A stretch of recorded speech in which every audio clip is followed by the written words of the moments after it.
നാഷണാലിസമാണ് നമ്മൾ പഠിക്കുന്നത്. ആദ്യം നേഷൻ എന്ന ടേം എങ്ങനെ ഡിറൈവ് ചെയ്തെന്ന് നോക്കാം. The word nation is derived from the Latin word natio which means common birth or decent.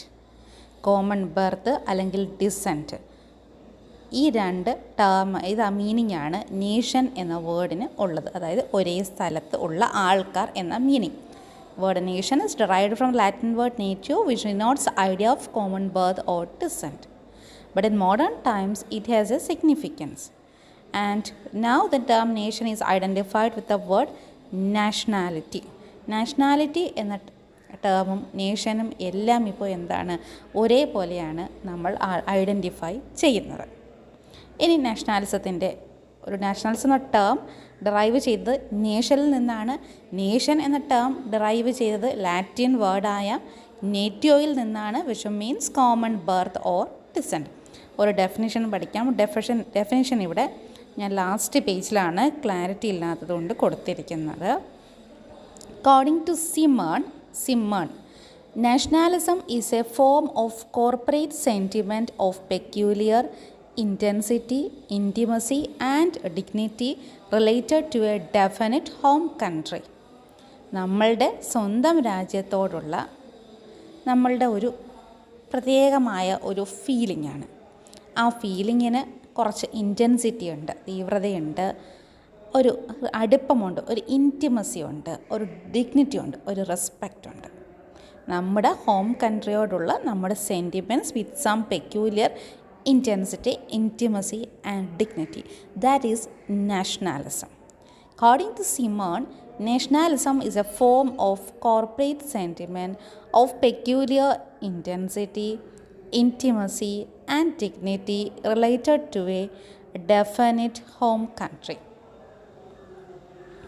അതുകൊണ്ട് തന്നെ നമുക്ക് എന്ത് പറയാം, nationality is a collective name given to that complex psychological and cultural factors which furnish the cohesive principle uniting a nation. ഒരു നേഷനെ, ഒരു രാജ്യത്തെ ഒന്നിപ്പിച്ച് നിർത്തുന്ന ആ മനസ്സിലുള്ള സൈക്കോളജിക്കലായിട്ടുള്ളതും മനസ്സിലുള്ളതും എന്താണ്, പിന്നെ കൾച്ചറൽ സാംസ്കാരികമായിട്ടുള്ള ഫാക്ടേഴ്സ്, അതിനെ എല്ലാം കൂടെ ചേർത്ത് നമുക്ക് എന്ത് വിളിക്കാം, നാഷണാലിസം എന്ന് വിളിക്കാം. അതൊരു അബ്സ്ട്രാക്റ്റ് കോൺസെപ്റ്റാണ്. തൊട്ട് നമുക്ക് കാണിക്കാൻ പറ്റുന്ന ഒരു കാര്യമല്ല നാഷണാലിസം എന്ന് പറയുന്നത്. അതുകൊണ്ടാണ് സിമൺ പറഞ്ഞത് it's a form of corporate sentiment of peculiar intensity, intimacy and dignity related to a definite home country. അപ്പോൾ നാഷണാലിറ്റി അടുത്ത ഡെഫിനിഷനാണ്, കോമൺ ഡെഫിനിഷനാണ്. It's a collective name given to those complex psychological and cultural factors which furnish the cohesive principle uniting a nation. അപ്പോൾ എന്താണ് nationality എന്ന് പറയുമ്പോൾ it's a sentiment of oneness, feeling, ഒരു നമ്മളൊന്നാണ് എന്ന ഫീലിംഗ് ആണ്. നമുക്ക് നാഷണൽ അന്തം കേൾക്കുമ്പോൾ തോന്നുന്ന ആ ഫീലിംഗ്, അതാണ് നാഷണാലിസം എന്ന് പറയുന്നത്. It's a sentiment of oneness that unites a people of a particular kind and thus differentiates them from others which do not share similar feelings. അതുകൊണ്ടാണ് ആ ഫീലിംഗ് ഇല്ലാത്തവരുമായിട്ട് നാം വ്യത്യസ്തരാകുന്നത്, ബാക്കി രാജ്യക്കാരുമായി നമ്മൾ വ്യത്യസ്തരാകുന്നത്. ആ നാഷണാലിസം എന്നുള്ള ഫീലിംഗ് കൊണ്ടുള്ള പ്രയോജനം എന്താണ്? അവർ loyalty will be with the nation state. നമുക്ക് രാജ്യത്തോട് നാഷണാലിസം കൂടിക്കഴിയുമ്പോൾ നമുക്ക് കൂടുതൽ അടുപ്പവും ഒരു വിധേയത്വവും ഒക്കെ ഫീൽ ചെയ്യും. അത് എക്സ്ട്രീം ആയാലും പ്രശ്നമാണ്. അപ്പം അതാണ് ആ നാഷണാലിസത്തിൻ്റെ ഒരു പ്രയോജനം എന്ന് പറയുന്നത്. We will become more loyal to our nation. We will become more loyal to our nation. So nationalism is somewhat a complex psychological and cultural factors which furnish the cohesive principle uniting a nation. It is a sentiment of oneness. It's a sentiment of we feeling. ഇനി the word nationality can be used in 3 different senses. 3 രീതിയിൽ ഉപയോഗിക്കാം. First, it refers to legal status of citizenship of a particular state. It refers to the legal status of citizenship. ഒരു citizen, നമുക്ക് ഒരു രാജ്യത്തിൻ്റെ പൗരനാണെന്ന് പറയാൻ ഉള്ള സ്വാതന്ത്ര്യം കിട്ടുന്നത് നാഷണാലിറ്റി വഴിയാണ്. നാഷണാലിറ്റി 3 രീതിയിൽ യൂസ് ചെയ്യുന്നു. First is citizenship. സെക്കൻഡ് എന്തായിരിക്കും? സെക്കൻഡ് എന്ന് പറയുമ്പോൾ a group of persons having their distinct identity within a particular nation. ഒരു ഡിസ്റ്റിൻക്റ്റ് ഐഡൻറ്റിറ്റി ഉള്ള ഒരു ഗ്രൂപ്പ് ഓഫ് സിറ്റിസൺസിനെ ആണ് എന്താണ് നമ്മൾ നാഷണാലിറ്റി കൊണ്ട് ഉദ്ദേശിക്കുന്നത്. ഇനി തേർഡ് തിങ് എന്ന് പറയുമ്പോൾ it signifies A particular kind of feelings. It signifies A particular kind of feelings and sentiments. ഒരു ഫീലിങ്സും സെൻറ്റിമെൻറ്റ്സും നമ്മൾ നേരത്തെ പറഞ്ഞ കാര്യങ്ങൾ തന്നെയാണ് 3 പോയിൻ്റായിട്ട് പറയുന്നത്. 1 സിറ്റിസൺഷിപ്പ്, 2 ഡിസ്റ്റിങ്ക്റ്റ് നാഷണൽ ഐഡൻറ്റിറ്റി, 3 പറയുന്നത് എന്താണ് വി ഫീലിംഗ്. ഏതൊക്കെയായിട്ട് പറയാം? 1 സിറ്റിസൺഷിപ്പ് അല്ലെങ്കിൽ സിറ്റിസൺ. രണ്ടാമത്തെ എന്താണ്? Distinct identity. മൂന്നാമത്തതോ വി ഫീലിംഗ്.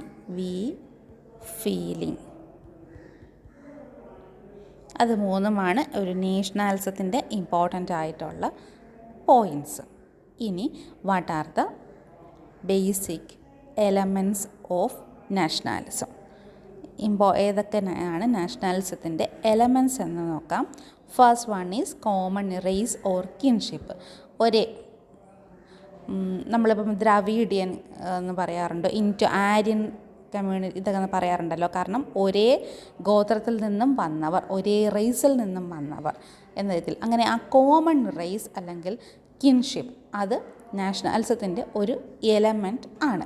അപ്പം നോർത്ത് ഇന്ത്യൻസ് നമ്മളെ സൗത്ത് ഇന്ത്യൻസ് എന്ന് പറയുന്നു. സൗത്ത് ഇന്ത്യൻസ് എല്ലാം ഒരു കോമൺ ഒറിജിനാണെന്ന് പറയുന്നു. നമ്മൾ വിചാരിക്കുന്നു നോർത്ത് ഇന്ത്യൻസ് ഒരു കോമൺ ഒറിജിനാണെന്ന് വിചാരിക്കുന്നു. അതിനെയൊക്കെ നമുക്ക് കോമൺ റേസ് എന്ന് വിളിക്കാം. People are easily tied to each other by the factor of common race or kinship. ഓരോ സെൻറ്റൻസ് വെച്ച് പഠിച്ചാൽ മതി. ഞാൻ കഴിഞ്ഞ ക്ലാസ് തവണയൊന്നും ഇതിന് നോട്ട് കൊടുത്തിട്ടില്ല, ഇപ്പോഴിതായിട്ട് തരികയാണ്. കൂടുതൽ നോട്ട്സ് നിങ്ങൾ വായിച്ചിട്ട് ആഡ് ചെയ്യണം ഇതിൻ്റെ കൂടെ, എന്നാൽ മാത്രമേ ഇത് പഠിക്കത്തുള്ളൂ നിങ്ങൾ. അല്ലെങ്കിൽ ഇത് നിങ്ങൾക്ക് പരീക്ഷയ്ക്ക് എഴുതാനുമൊക്കെ മറന്നു പോകും. People are easily tied to each other by the factor of common race or kinship. ഇനി അടുത്ത ഫാക്ടർ എന്ന് പറയുന്നത് കോമൺ റിലീജിയനാണ്. കോമൺ റിലീജിയൻ എക്സാമ്പിൾ നമ്മുടെ പാകിസ്ഥാൻ, ബംഗ്ലാദേശ് ഇതൊക്കെ കോമൺ റിലീജിയൻ കൊണ്ട് കോൺസ്റ്റിറ്റ്യൂട്ട് ചെയ്തതാണ്. പിന്നെ സൗദി അറേബ്യ, മറ്റ് ഗൾഫ് കൺട്രീസ് കുറേയൊക്കെ റിലീജിയൻ ഒരു ഇമ്പോർട്ടൻറ്റ് ഫാക്ടറാണ്. Religion has played a vital important part in uniting people. Example Muslim countries on the world. പിന്നെ the Jews are tied to each other by the force of their religion. But in modern times the religion has lost its importance. അതും പറയണം. Modern ടൈംസിൽ റിലീജിയൻ്റെ importance കുറഞ്ഞുകൊണ്ടിരിക്കുകയാണ്. അടുത്ത factor എന്ന് പറയുന്നത് common language. Language furnishes the medium through which people maintain contact among themselves. ലാംഗ്വേജ് എന്ന ഫാക്ടറിലൂടെയും ജനങ്ങൾ ഒന്നായി നിൽക്കുന്നുണ്ട്. ലാംഗ്വേജ്, അപ്പം കേരളത്തിലുള്ളവർക്ക് ഒരു ലാംഗ്വേജ്, അപ്പം നമുക്കൊരു വി ഫീലിംഗ് ഉണ്ട്, അടുത്ത ആൾക്ക് വി ഫീലിംഗ് ഉണ്ട്. പിന്നെ ഇന്ത്യയിൽ പല പല ലാംഗ്വേജ് ആണെങ്കിലും ടോട്ടലി നമുക്ക് ഒരു വി ഫീലിംഗ് ഉണ്ട്. നമുക്ക് ലാംഗ്വേജ് ഇന്ത്യയിൽ വലിയ ഫാക്ടറല്ല, പക്ഷേ നമ്മളുടേതായ സ്റ്റേറ്റ് വരുമ്പോൾ ലാംഗ്വേജ് ഒരു ഫാക്ടറാണ്. Language furnishes the medium through which people maintain contact among themselves and they express their ideas and culture in common literature. Because language involves the thoughts and sentiments of the people. ജനങ്ങളുടെ തോട്ട്സും സെൻറ്റിമെൻറ്റ്സും ഒക്കെ determine ചെയ്യുന്നത് it's none other than language ആണ്. It furnishes the medium through which people maintain contact among themselves. നാലാമത്തത് common history and culture. Common history and culture. ഒരു common history ഉള്ളതും culture ഉള്ളതും നാഷണാലിസത്തിൻ്റെ എന്താണ് ഫീലിംഗ് കൂട്ടും. A common psychological makeup is effected by fact that people living together, thinking together, suffering together, working together, feeling joy and sorrow together. ഒരേ നാട്ടിൽ ജീവിക്കുന്ന ഒരേ രീതിയിൽ. നമ്മൾ കോവിഡ് വന്നപ്പോൾ എല്ലാവരും ഒരുമിച്ചല്ലേ സഫർ ചെയ്തു അല്ലേ, ഒരുമിച്ചാണ് അതിൽ നിന്ന് നമുക്ക് മോചനം വേണമെന്ന് നമ്മൾ ആഗ്രഹിക്കുന്നത്. അതെല്ലാം ഒരു കോമൺ കൾച്ചർ ആണ് സൂചിപ്പിക്കുന്നത്. അതുപോലെ ഫ്രീഡം മൂവ്മെൻറ്റിന് വേണ്ടി ആൾക്കാർ ഒരേപോലെ നിന്ന് സ്ട്രഗിൾ ചെയ്തു, അത് കോമൺ ഹിസ്റ്ററിയാണ്. ഇതെല്ലാം ഒരു ഫാക്ടറാണ് നാഷണാലിസത്തിൻ്റെ. A common psychological makeup is effected by the fact that people living together, thinking together, suffering together, working together, feeling joy and sorrow together. അതിനാണ് നമ്മൾ ഈ ഓരോ പബ്ലിക് ഫിഗേഴ്സ്, നമ്മുടെ നാഷണൽ ലീഡേഴ്സിൻ്റെ ഒക്കെ ബർത്ത്ഡേയും ഒക്കെ നമ്മൾ ആഘോഷിക്കുന്നതാണ്, അവർ ചെയ്ത ആ കാര്യങ്ങളൊക്കെ ഓർക്കാൻ. അത്തരം മെമ്മറൈസിങ് ഫെസ്റ്റിവൽസും എല്ലാം തന്നെ നമ്മുടെ കോമൺ ഹിസ്റ്ററിയാണ് സൂചിപ്പിക്കുന്നത്. അത് നാഷണാലിസം വർദ്ധിപ്പിക്കുന്നു. The people take pride in memorising the deeds of their great heroes and heroines, celebration of festivals and cultural functions to perpetuate the traditions of their history and culture. അല്ലേ, Onam celebration എന്ന് പറയുന്നത് നമ്മുടെ common history and കൾച്ചറാണ് സൂചിപ്പിക്കുന്നത്. അത് നമ്മളതിൽ pride, നമുക്കതിൽ അഭിമാനമുണ്ട് ആഘോഷിക്കാൻ. അത് നമ്മുടെ ഫീലിംഗ് വൺനെസ് കൂട്ടുന്നു. അത് എല്ലാ സ്റ്റേറ്റുകളിലും ഇത്തരം കോമൺ ഫെസ്റ്റിവൽസ് ഉണ്ട്. അപ്പം common history and culture constitute an element in nationalism. നിങ്ങൾ കാണുന്നുണ്ടല്ലോ, ഇത്രയും വലിയ നോട്ട്സാണ്, ഞാനതിൽ നിന്നും ചെറിയ ഭാഗങ്ങളെ പറയുന്നുള്ളൂ. Common political aspirations. Common political ആസ്പിരേഷനും നമ്മുടെ നാഷണാലിസം കൂട്ടാൻ ഹെൽപ്പ് ചെയ്യുന്നതാണ്. ഞാൻ ഈ പറഞ്ഞ പോയിന്റുകളൊന്നും എഴുതുന്നില്ല, നിങ്ങൾക്ക് ഈ ഹെഡിങ് വെച്ച് നിങ്ങളുടേതായ രീതിയിൽ നല്ല ആൻസേഴ്സ് തയ്യാറാക്കണം. Common political aspirations. Members of a nationality live under a state with their own government. അവരുടേതായ ഗവൺമെൻറ് ആയിട്ടാണ് ഒരു നേഷനിലെ ആൾക്കാർ ജീവിക്കുന്നത്. So they have a common political aspiration. ഇപ്പം ഇന്ത്യയുടെ common aspiration, we have a democratic system of government. നമുക്ക് democratic system of government ഉണ്ട്. നമ്മളതൊരു ദിവസം കൊണ്ട് അതൊരു രാജഭരണമാക്കാൻ ശ്രമിക്കുമോ? ഇല്ല. അപ്പം അങ്ങനെയുള്ള കോമൺ പൊളിറ്റിക്കൽ ആസ്പിരേഷൻസ് എല്ലാ നേഷൻസിലും നമുക്ക് കാണാൻ കഴിയും. അത് നാഷണാലിറ്റിയെ ഇൻക്രീസ് ചെയ്യുന്നു.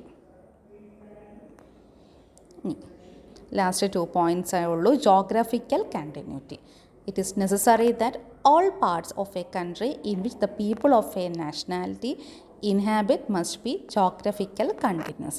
അതായത് ഇടയ്ക്ക് വലിയ മലകളോ അല്ലെങ്കിൽ വലിയ കടലുകളോ എല്ലാം വന്ന് ഒരുപാട് ഡിസ്റ്റൻസ് രണ്ട് നേഷനും തമ്മിൽ ഒരു രാജ്യത്തിനകത്ത് തന്നെ പല സംസ്ഥാനങ്ങളും തമ്മിൽ വ്യത്യാസങ്ങൾ വരരുത്. അതാണ് ജോഗ്രഫിക്കൽ കണ്ടിന്യൂറ്റി എന്ന് പറയുന്നത്. അതിന് എക്സാമ്പിൾ പറയുമ്പോൾ മനസ്സിലാക്കും. നമ്മൾ ഇന്ത്യയും പാകിസ്ഥാനും ഡിവൈഡ് ചെയ്തപ്പോൾ പാകിസ്ഥാന് ഒരു സൈഡിൽ പാകിസ്ഥാൻ ഫോം ചെയ്തു, ബംഗ്ലാദേശും കൂടെ കിട്ടി.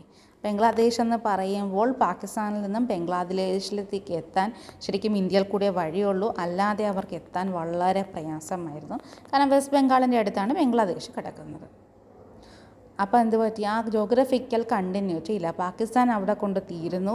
പിന്നെ ഇന്ത്യയാണ്. ഇന്ത്യയുടെ ബോർഡറിലൂടെ ഒക്കെ വഴി ഉണ്ടാക്കി നമ്മൾ അങ്ങ് പോയി ബംഗ്ലാദേശിൽ എത്തുമ്പോഴേക്ക് എന്ത് പറ്റും? ഒരുപാട് കാലങ്ങളെടുക്കും. ആ 2 ഡിവിഷനാണ് പിന്നീട് എന്ത് പറ്റി?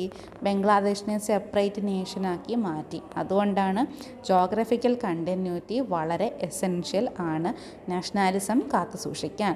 It is very essential that all parts of A country in which the people of a nationality inhabit must be geographically continuous. In case the people live in parts that are far away from each other, it would obstruct the process of national integration.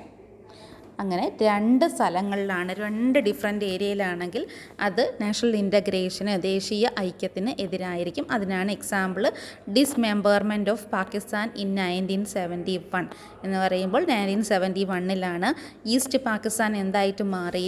It became Bangladesh. Here 2 wings remained apart, and so in the wake of Bengali nationalism, East Pakistan became Bangladesh ആയിട്ട് മാറുന്നുണ്ട്. ഇത് ഇന്ത്യയുടെ അടുത്ത എക്സാമ്പിളാണ്. വേറെയും പല രാജ്യത്തും ഇങ്ങനെയുള്ള പ്രശ്നങ്ങൾ ഉണ്ടാകുന്നുണ്ട്. അപ്പോൾ ജോഗ്രഫിക്കൽ കണ്ടിന്യൂറ്റിയും ഒരു എസെൻഷ്യൽ എലമെൻ്റ് ആണ്. Last one, national self determination. എന്ന് പറഞ്ഞാൽ അതാത് രാജ്യത്തിലുള്ളവർക്ക് തങ്ങളുടെ ഗവൺമെൻറ്റിനെ ചൂസ് ചെയ്യാനുള്ള right. Every nation should be organised as an independent political entity എന്ന് പറഞ്ഞാൽ ഇൻഡിപെൻഡൻറ്റ് കൺട്രി എന്നാണ് അവിടെ ഉദ്ദേശിക്കുന്നത്. It raises the question whether every nationality has the right to be self governing or sovereign.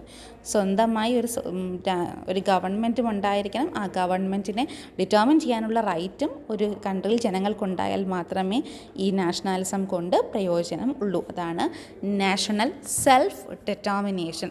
Every nation should be organised as an independent political entity or an independent nation.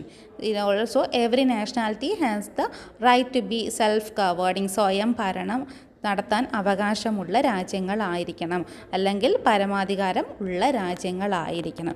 എന്നാൽ മാത്രമേ nationalism work ചെയ്യുള്ളൂ. ഇത്രയുമാണ് നാഷണാലിസത്തിൻ്റെ essential element. താഴെ നോക്കുകയാണെങ്കിൽ national self determination, geographical continuity ഉണ്ട്, common political aspirations, common history and culture, common language, common religion, common race. അത്രയുമാണ് നാഷണാലിസത്തിൻ്റെ essential elements. അപ്പോൾ ഇന്ന് പഠിച്ചത് nationalism and what is definition of nationalism and essential elements of nationalism. Okay.